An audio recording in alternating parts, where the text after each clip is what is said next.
जय हिंद दोस्तों। आजकल कितने भी ऑनलाइन फ्रॉड हो रहे हैं, जितने भी स्कैम हो रहे हैं, वह जो अकाउंट किसी का उड़ाया जा रहा है, अकाउंट पर से पैसा जो खाली कराया जा रहा है और वो जो पैसा ट्रांसफ़र करते हैं स्कैमर अपने अकाउंट पर, तो कौन सा अकाउंट का इस्तेमाल करते हैं वो पकड़े नहीं जाते हैं। अक्सर देखते हैं लोगों के हज़ारों रुपये, लाखों रुपये, करोड़ों रुपये तक उड़ा लिए गए, लेकिन स्कैमर पकड़े नहीं गए। क्यों नहीं पकड़े गए? क्योंकि वह जो खाता का इस्तेमाल करते हैं, जिस पर पैसा ट्रांसफ़र करते हैं, जिस बैंक अकाउंट का इस्तेमाल करते हैं, वो फर्जी होता है। वो उनके नाम से नहीं होता है। अब फर्जी खाते कैसा होता है? बैंक में आप जाकर अभी सोचेंगे कि किसी डुप्लिकेट आधार पर आप अकाउंट खोल लें, किसी फर्जी पैन नंबर पर आप अकाउंट खोल लें, तो यह संभव नहीं है। क्योंकि अभी ऑनलाइन वेरिफिकेशन होता है। आपका आधार कार्ड, पैन कार्ड दोनों का नंबर से पहले से चेक कर लेते हैं। लिंक करके आप फर्जी कोई भी डॉक्यूमेंट से आप बैंक में अकाउंट नहीं खोल सकते, इस सबको पता है। तो फिर वो फर्जी अकाउंट आता कैसे है उनके पास? तो मैं आपको बता देता हूँ कि फर्जी अकाउंट वो होता है जो आपके पास पैसे की मान लिया जाए। जैसे कि मान लिया जाए आपके पास 3 अकाउंट, 4 अकाउंट, 5 अकाउंट, 7 अकाउंट, बहुत सारे ऐसे लोग हैं जिनके पास 10,000, 15,000, 2,000 महीने का इनकम है, लेकिन उनके पास अकाउंट देखेंगे तो 4-4, 5-5 बैंकों में अकाउंट खोल लेते हैं और उनका मेंटेन नहीं कर पाते हैं। अक्सर देखेंगे जितना इनकम है उतना ही उनके पास बैंक अकाउंट है, और जिनके पास बहुत ज़्यादा इनकम है उनके पास देखेंगे कि एक करंट अकाउंट होता है और मुश्किल से 2 सेविंग अकाउंट होता है। बाकी अन्य फंड में वो पैसा रखते हैं, लेकिन 3 से 4 अकाउंट ही उनके पास होता है। जबकि कारोबार बहुत लंबा चौड़ा होता है, लेकिन जो कम सैलरी पर काम करते हैं, ये मैं प्रैक्टिकल बता रहा हूँ, अक्सर वो देखेंगे कि किसी भी बैंक में अकाउंट खुलवा लेते हैं और बैंक को ये ऑफ़र दे दिया है कि 0 बैलेंस पे अकाउंट खोलना है, खोल दो। कोई बैंक बोलता है अकाउंट खोल लो, तुम्हें क्रेडिट कार्ड मिल जाएगा, खोल लो। कोई बैंक बोलता है कि अकाउंट खोल लो, कुछ दिन बाद लोन का ऑफ़र मिलेगा, खोल लो। जिस शहर में वो शिफ्ट हो गए, कहीं गए, नया अकाउंट खोल लेते हैं। ऐसे करके 3, 4, 5 अकाउंट खोल लेते हैं। अब होता क्या है, मेंटेन तो आप 1 या 2 का ही कर पाते हैं, बाकी सोचते हैं चलो 0 बैलेंस का अकाउंट है, या फिर आप सोचते हैं चलो कम मेंटेनेंस का अकाउंट है, छोड़ दो, ऐसे पैसा नहीं रहेगा, कोई दिक्कत नहीं है, माइनस में भी चला जाएगा, उसका इस्तेमाल नहीं करूँगा।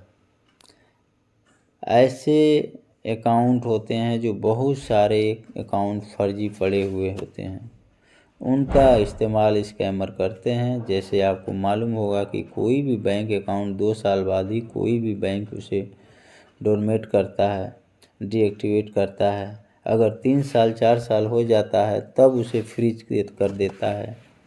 तो आपका अकाउंट जब तक डोरमेट नहीं होगा तब तक वो एक्टिव रहता है, किसी प्रकार का लेन देन किया जा सकता है। इससे पहले आपने कई मामले में देखे होंगे, आपको आंकड़ा बता दूं, स्क्रीन पे भी आप देख रहे होंगे, यस बैंक के कई ब्रांचों के कर्मचारी पकड़े गए।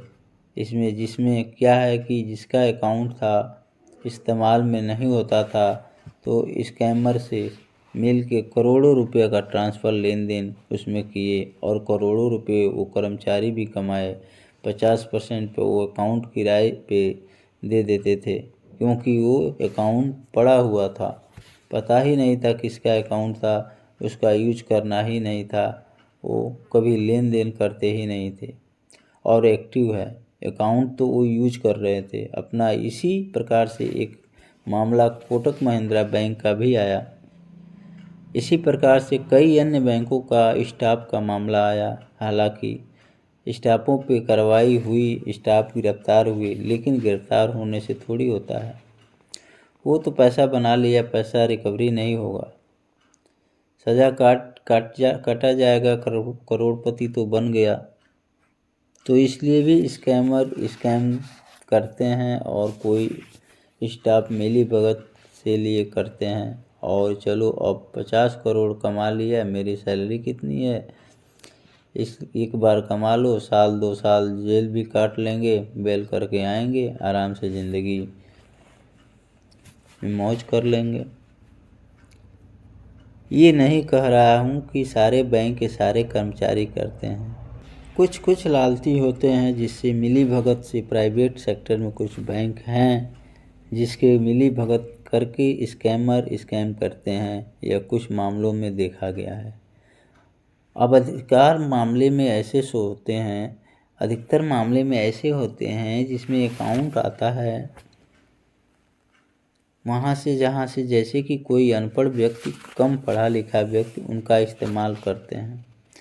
उनका इस्तेमाल कैसे करते हैं, उनको कहा जाता है कि तुम अपना अकाउंट मुझे किराए पे दो, भाड़े पे, एक तरह से भाड़े पे होता है। उसका लालच दिया जाता है कि तुम्हें महीने में 1,000 दे देंगे, 10,000 दे देंगे। अब कोई भी व्यक्ति यह सोचेगा कि बैठे बैठे महीने का 20,000 आ रहा है, 10,000 आ रहा है या 50,000 आ रहा है, सिर्फ बैंक अकाउंट में पैसा ही तो मंगाना है। उसको क्या पता कि स्कैम करेगा। भोले भोले लोग होते हैं, जाहिल लोग होते हैं, कम पढ़े लिखे होते हैं, उनका इस्तेमाल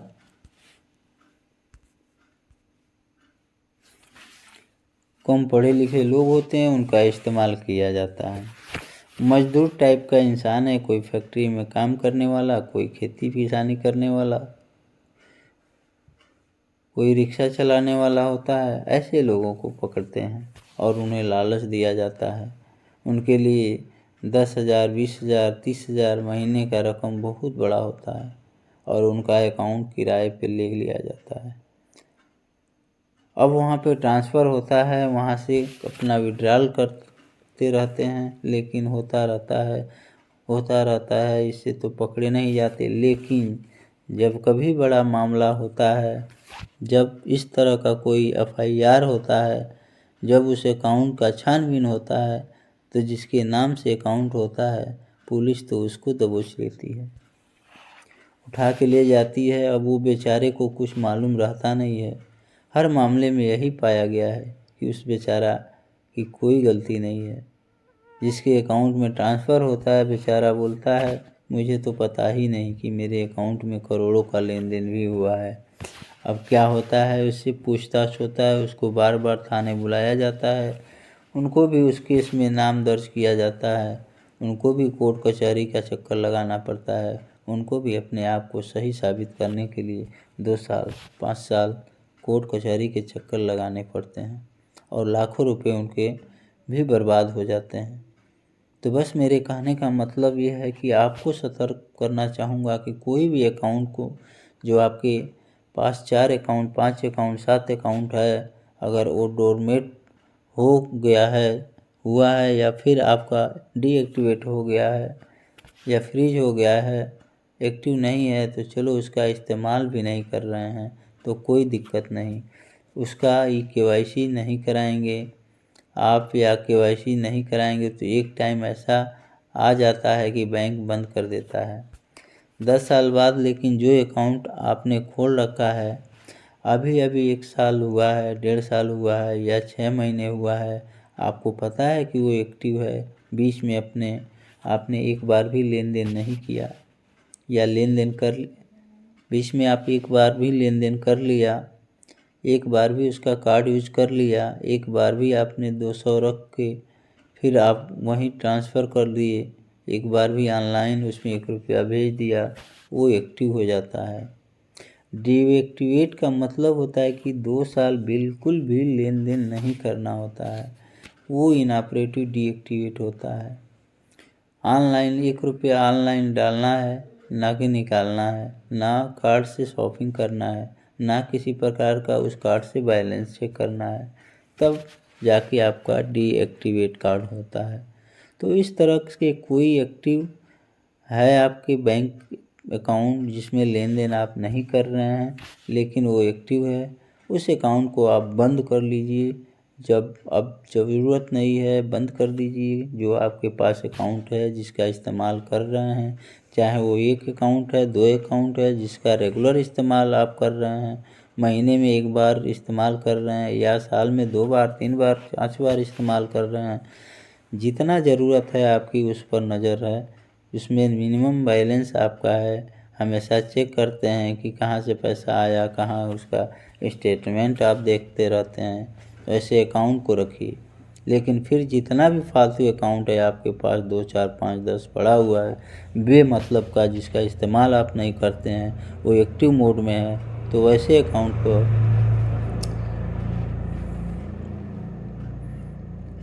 अकाउंट का जाकर आप बंद करा लीजिए। अन्यथा हो सकता है कि कभी ना कभी आपके अकाउंट में भी गलत हो सकता है। इस चीज़ की गारंटी नहीं कि होगी कि कोई होगा, नहीं होगी कि होगा ही, लेकिन हो सकता है कि कभी आपके अकाउंट का भी कोई गलत इस्तेमाल कर ले और आप भी परेशानी में पड़ जाएं। पहली बात यह, दूसरी बात यह है कि जो मैंने आपको बताया कि जो लोग भी वीडियो देख रहे हैं, जो अनपढ़ हैं, पढ़े लिखे नहीं हैं या फिर पढ़े लिखे ही हैं, और उनको कोई भी व्यक्ति अगर बोल रहा है कि तुम्हारे अकाउंट में मैं पैसे मंगवाऊंगा, मैं उसमें पैसे में निकालूंगा, उसके बदले तुम्हें 10,000 20,000 50,000 या 5,000 महीने कमीशन दूंगा, एक तुम इतना पैसा दूंगा, यह दूंगा, वो दूंगा, अगर लालच दे, आप किसी भी प्रकार का लालच ना करें। बैंक अकाउंट तो ख़ास तौर पर कोई अगर 50,000 भी मंगवाने के लिए आपके अकाउंट मांगे तो आपको नहीं देना है। वो पहले का दौर था कि लोग के पास अकाउंट नहीं होता था, दूसरे के अकाउंट में दूसरे लोग पैसे मंगाते थे। आज के डेट में हर व्यक्ति का अकाउंट है। अगर उस व्यक्ति का अकाउंट नहीं है तो उसके घर में ज़रूर किसी न किसी का अकाउंट है। इसके बावजूद भी कोई आपको अकाउंट इस्तेमाल करने की मांग कर रहा है, आपके अकाउंट पर पैसे मंगवाने के लिए मांग कर रहा है। कोई अनजान व्यक्ति या दूर का जानने वाला है, हो सकता है वो आपके साथ कुछ फ्रॉड कर दे, स्कैम कर दे और पकड़े जाएंगे आप। पैसा तो आ जाएगा आपके अकाउंट पर, वो निकाल भी लेगा, उसका इस्तेमाल भी कर लेगा, लेकिन पकड़े जाएंगे आप। कल हो कि उसकी गिरफ्तारी होगी, पैसा तो मिलेगा ही नहीं। हो सकता है वो जेल वेल करके आ जाए, उसको भी करोड़ों रुपए वो कमा लेगा, लेकिन आप जो पीछे जाएंगे ना, वो बेकार के पीछे जाएंगे।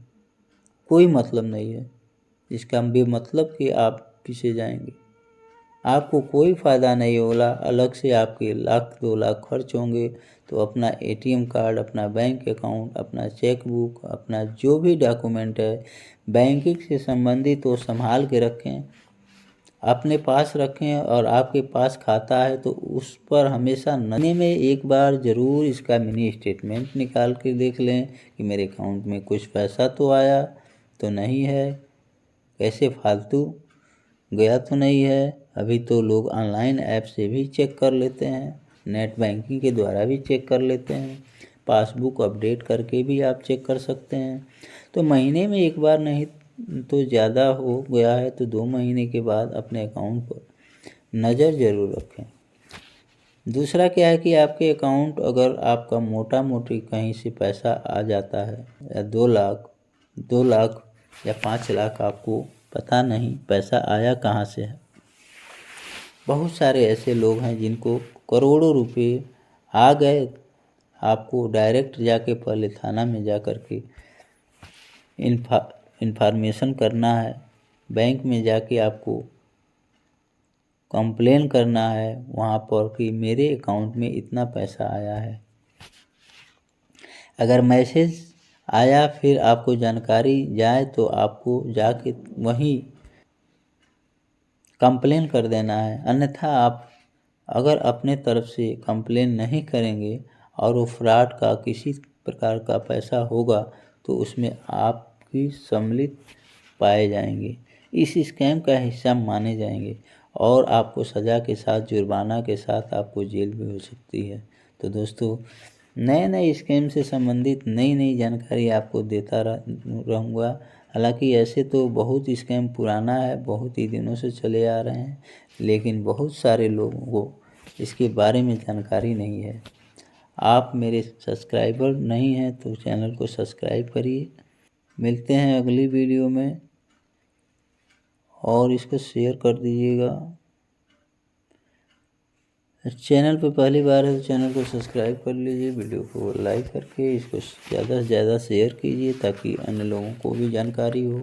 बैंकिंग से संबंधित जानकारी के लिए आप इस चैनल को सब्सक्राइब कर लीजिए, क्योंकि मैं बैंकिंग से संबंधित वीडियो नए नए लाता रहता हूँ आपके लिए। तो इसे सब्सक्राइब करके बेल आइकन को दबा दीजिए, और मिलते हैं अब अगली वीडियो में। तब तक के लिए जय हिंद, वंदे मातरम।